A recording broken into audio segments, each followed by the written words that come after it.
সুপ্রিয় শিক্ষার্থীবৃন্দ, আজকের অনলাইন ক্লাসে তোমাদের স্বাগতম।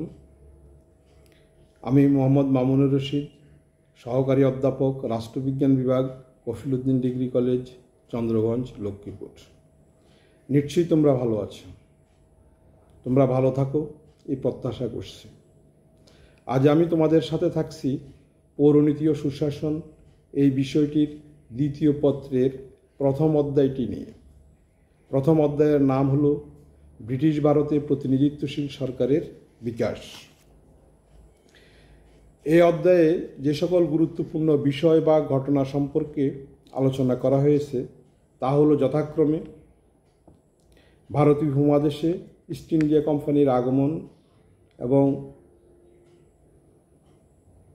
ব্রিটিশদের রাজত্ব প্রতিষ্ঠা, ভারতীয় কাউন্সিল আইন 1861, ভারতীয় কাউন্সিল আইন 1892, ভারতীয় জাতীয় কংগ্রেস প্রতিষ্ঠা 1885, বঙ্গভঙ্গ 1905, মুসলিম লীগ গঠন 1906, মরলি মিন্টু সংস্কার আইন 1909, ভারত শাসন আইন 1919 ও 1935, প্রাদেশিক নির্বাচন 1937 ও 1946, জিন্নার দ্বিজাতি তত্ত্ব, লাহোর প্রস্তাব 1940, মন্ত্রী মিশন পরিকল্পনা 1946, স্বাধীন অখণ্ড বাংলা প্রতিষ্ঠার উদ্যোগ, সর্বোপরি ভারত স্বাধীনতা আইন 1947। উল্লিখিত ঘটনাগুলো খুবই গুরুত্বপূর্ণ। আমি পর্যায়ক্রমে বিভিন্ন ক্লাসে এই ঘটনাগুলো সম্পর্কে আলোচনা করব। আজকের ক্লাসে আমাদের আলোচ্য বিষয় হল ভারতীয় উপমহাদেশে ইস্ট ইন্ডিয়া কোম্পানির আগমন এবং ভারতীয় উপমহাদেশে ব্রিটিশ রাজত্ব প্রতিষ্ঠা। 1757 সাল থেকে 1947 সাল পর্যন্ত দীর্ঘ 190 বছর ব্রিটিশরা ভারতীয় উপমহাদেশকে শাসন করেছে। এই সময়কালটা ছিল অনেক ঘটনাবহুল। ভারতে ব্রিটিশদের এই দীর্ঘ শাসনামলে ব্রিটিশ সরকার ভারতবর্ষে বিভিন্ন সময়ে বিভিন্ন সংস্কার সাধন ও আইন প্রণয়ন করেছে। এইসব আইনের মাধ্যমে ব্রিটিশ সরকার ভারতের জনগণের মধ্যে ব্রিটিশ শাসন ব্যবস্থার বিকাশ ঘটিয়েছে এবং ভারতবাসীকে শোষণ করেছে। ভারতীয় উপমহাদেশের জনগণও বসে থাকেনি। ব্রিটিশ উপনিবেশিক শাসনের বেড়াজাল থেকে মুক্ত হওয়ার জন্য জনগণকেও অনেক আন্দোলন সংগ্রাম করতে হয়েছে। এসব আন্দোলন সংগ্রামের মধ্যে উল্লেখযোগ্য হল 1757 সালের পলাশির যুদ্ধ, 1764 সালের বক্সারের যুদ্ধ, 1857 সালের সিপাহী বিদ্রোহ ইত্যাদি। প্রিয় শিক্ষার্থীবৃন্দ, আমি এখন ব্রিটিশদের ভারতীয় উপমহাদেশে আগমন এবং শাসন ক্ষমতা কুক্ষিগত করা সম্পর্কে সংক্ষেপে আলোচনা করব। অতি প্রাচীনকাল থেকেই ভারতীয় উপমহাদেশ ছিল ধন সম্পদ ও ঐশ্বর্যে পরিপূর্ণ। উপমহাদেশের এই ঐশ্বর্যই যুগে যুগে বিদেশিদের আকৃষ্ট করেছে। বিদেশিরা ব্যবসা বাণিজ্যের মাধ্যমে সম্পদ আহরণের উদ্দেশ্যে যুগে যুগে উপমহাদেশে আগমন করেছে। 1498 সালে পর্তুগিজ নাবিক ভাস্কো দা গামা তার সমুদ্র অভিযানের এক পর্যায়ে ভারতীয় উপমহাদেশের পশ্চিম উপকূলের কালিকট বন্দরে এসে উপস্থিত হন। তার এই অভিযানের মধ্য দিয়েই ইউরোপ হতে প্রথম ভারতে আসার জলপথ আবিষ্কৃত হয় এবং ইউরোপের সাথে ভারতের ব্যবসা বাণিজ্যের নতুন পথ উন্মোচিত হয়। এই পথে প্রথমে পর্তুগিজ বণিকরা উপমহাদেশে এসে ব্যবসা বাণিজ্য শুরু করে। পরবর্তীকালে তাদের পথ অনুসরণ করে ওলন্দাজ, ইংরেজ ও ফরাসি বণিকরা বাণিজ্য করতে আসে। এসব ইউরোপীয়রা মূলত বাণিজ্যের উদ্দেশ্যে এই অঞ্চলে আগমন করলেও ধীরে ধীরে তারা এদেশের শাসনতন্ত্রে নিজেদের আধিপত্য বিস্তারের চেষ্টা করে। এই প্রতিযোগিতায় অন্যান্য বণিক গোষ্ঠী ব্যর্থ হলেও ইংরেজরা টিকে যায়। ইংরেজরা একসময় উপমহাদেশের সম্রাট ও নবাবদের ক্ষমতাচ্যুত করে এই অঞ্চলে রাজনৈতিক ক্ষমতা পুরোপুরি দখল করে নেয় এবং দীর্ঘ প্রায় 200 বছর এই উপমহাদেশ শাসন করে। প্রিয় ছাত্রছাত্রীবৃন্দ, এবার আমি উপমহাদেশে ইস্ট ইন্ডিয়া কোম্পানির আগমন সম্পর্কে সংক্ষেপে বলবো। ভারতীয় উপমহাদেশে বাণিজ্য করার উদ্দেশ্যে 1599 সালে ইংল্যান্ডের 218 জন বিশিষ্ট ব্যবসায়ী একটি বণিক সংঘ গঠন করে এবং ব্রিটেনের রানী প্রথম এলিজাবেথের নিকট অনুমতি চেয়ে একটি সনদ প্রার্থনা করে। 1600 সালে রানী কর্তৃক সনদ প্রাপ্ত হলে এই বণিক সংঘটি ইস্ট ইন্ডিয়া কোম্পানি নামে আত্মপ্রকাশ করে এবং 1601 সালে এটি বাণিজ্যের উদ্দেশ্যে ভারতে আগমন করে। 1608 সালে ক্যাপ্টেন হকিন্স ব্রিটিশ রাজা জেমসের সুপারিশপত্র নিয়ে বাণিজ্য সম্প্রসারণের লক্ষ্যে মুঘল সম্রাট জাহাঙ্গীরের নিকট আসে এবং অনুমতি লাভ করে। 1613 সালে সম্রাট জাহাঙ্গীর এক ফরমানের মাধ্যমে কোম্পানি সুরাটে প্রথম বাণিজ্য কুটির স্থাপন করে। পরবর্তীকালে কোম্পানি ধীরে ধীরে মুসলিমপট্র, বালেশ্বর, হুগলি এবং কাশিম বাজারে কুটির স্থাপন করে।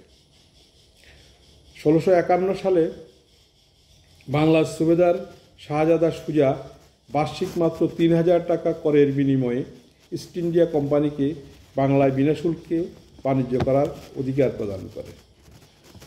1690 সালে কোম্পানি কলকাতা, সুতান্টি এবং গোবিন্দপুরে জমিদারি ক্রয় করে।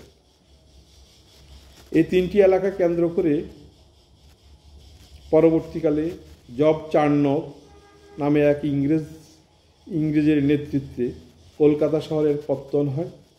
এই সময় মোগল সম্রাট আওরঙ্গজেবের সাথে সম্পাদিত সন্ধি চুক্তি মোতাবেক কোম্পানি সমগ্র ভারতবর্ষে বিনা শুল্কে বাণিজ্য করার অধিকার পায়।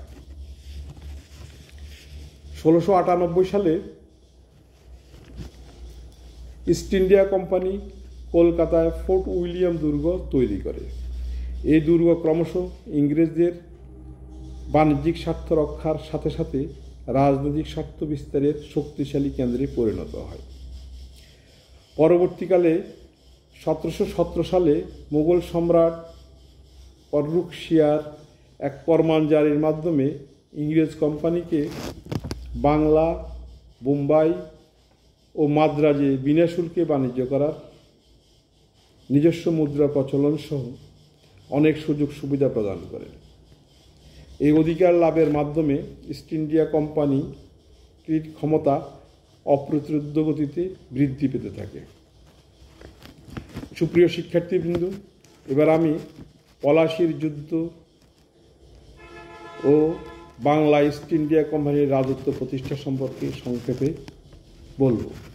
আমরা জানি যে 1756 সালে নবাব সিরাজউদ্দৌলা বাংলা, বিহার, উড়িষ্যার নবাব হিসাবে সিংহাসন লাভ করেন। এই সময় সিরাজউদ্দৌলা ইস্ট ইন্ডিয়া কোম্পানিকে কিছু শর্ত মেনে এদেশে বাণিজ্য করতে বলেন, কিন্তু কোম্পানি এ শর্ত অমান্য করায় সিরাজউদ্দৌলার সাথে ইংরেজদের চরম বিরোধ দেখা যায়। অন্যদিকে সিরাজউদ্দৌলার সিংহাসন লাভ তার রাজপ্রাসাদেও অনেকেই সুনজরে দেখেনি। ফলে ইংরেজদের সাথে হাত মিলিয়ে তারা নবাবের বিরুদ্ধে ষড়যন্ত্রে লিপ্ত হয়। অবশেষে 1757 সালের 23 জুন পলাশীর প্রান্তরে ইংরেজদের সাথে সিরাজউদ্দৌলার যুদ্ধ হয়। যুদ্ধে সিরাজউদ্দৌলার প্রধান সেনাপতি মীর জাফরের বিশ্বাসঘাতকতার কারণে সিরাজউদ্দৌলার পরাজয় ঘটে। আর সিরাজউদ্দৌলার পরাজয়ের মধ্য দিয়েই বাংলার শেষ স্বাধীনতার সূর্য অস্তমিত হয় এবং বাংলায় ইংরেজদের রাজত্বের ভিত্তিপ্রস্তর স্থাপিত হয়।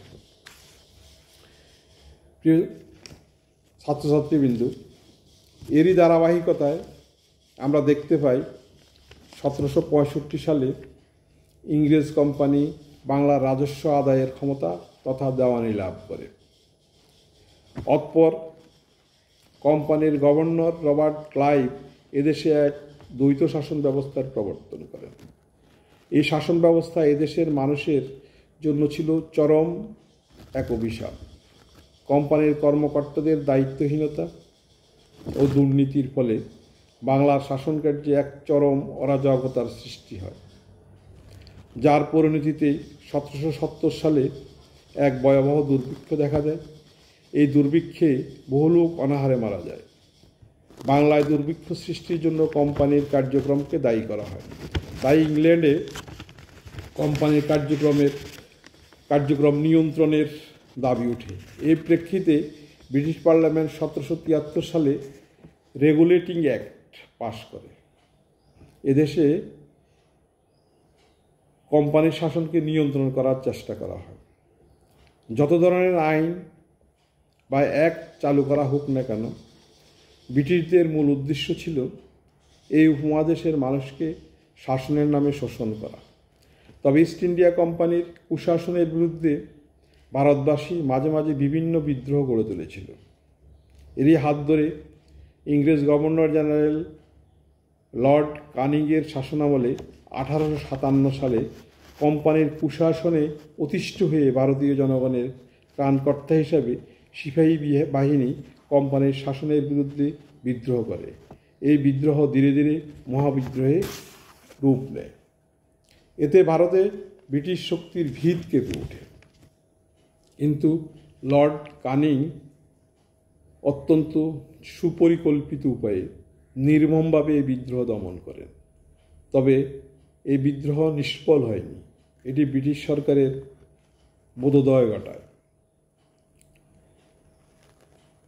সুপ্রিয় শিক্ষার্থীবৃন্দ, ব্রিটিশ পার্লামেন্ট ভারতে এই মহাবিদ্রোহের জন্য কোম্পানির কুশাসনকে দায়ী করেন। ব্রিটিশ সরকার ভারতের মতো বিশাল দেশের শাসন বা একটি বাণিজ্যিক কোম্পানির নিকট থাকা নিরাপদ নয় বলে মনে করেন। তাই 1858 সালের ব্রিটিশ পার্লামেন্ট ভারত শাসনের জন্য ভারত শাসন আইন 1858 নামে একটি আইন পাশ করে এবং ভারতের শাসনভার ইংল্যান্ডের রানী ভিক্টোরিয়ার হাতে অর্পণ করে। অতঃপর 1858 সালের 1 নভেম্বর রানী ভিক্টোরিয়া এক রাজকীয় ঘোষণার দ্বারা ভারতে কোম্পানির শাসনের অবসান ঘটান এবং ভারতের শাসনভার সরাসরিভাবে গ্রহণ করেন। এরপর থেকে 1947 সালের 14 আগস্ট পর্যন্ত ভারতে ব্রিটিশ উপনিবেশিক শাসন স্থায়ী হয়। ব্রিটিশ সরকার বিভিন্ন আইন প্রণয়নের মাধ্যমে ভারতকে শাসন করতে থাকে। অন্যদিকে অবহেলিত বঞ্চিত ভারতবাসীও ব্রিটিশদের এই শোষণ নির্যাতন থেকে মুক্ত হওয়ার জন্য বিভিন্ন সময় আন্দোলন সংগ্রাম গড়ে তোলে, যার পরিপ্রেক্ষিতে আমরা দেখতে পাই 1947 সালের ভারত স্বাধীনতা আইনের মাধ্যমে পাকিস্তানকে 14 আগস্ট এবং ভারতকে 15 আগস্ট স্বাধীনতা দিতে বাধ্য হয়। 1947 সালের এই ভারত স্বাধীনতা আইনের মাধ্যমে ভারতীয় উপমহাদেশে ব্রিটিশ শাসনের অবসান ঘটে। প্রিয় শিক্ষার্থীবৃন্দ, আজকের আলোচনা থেকে তোমরা প্রথম অধ্যায়ের গুরুত্বপূর্ণ ঘটনাগুলোর শিরোনাম জানতে পেরেছ। দ্বিতীয়ত, ইস্ট ইন্ডিয়া কোম্পানি কী এবং ইস্ট ইন্ডিয়া কোম্পানির ভারতবর্ষে আগমন ও ব্রিটিশ রাজত্ব প্রতিষ্ঠার বিভিন্ন পর্যায় সম্পর্কে শিখতে পেরেছ। প্রিয় ছাত্রছাত্রীবৃন্দ, আমরা আজকের ক্লাসের শেষ পর্যায়ে চলে এসেছি। আমি আবারও সকলের সুস্বাস্থ্য কামনা করছি। ধন্যবাদ সবাইকে।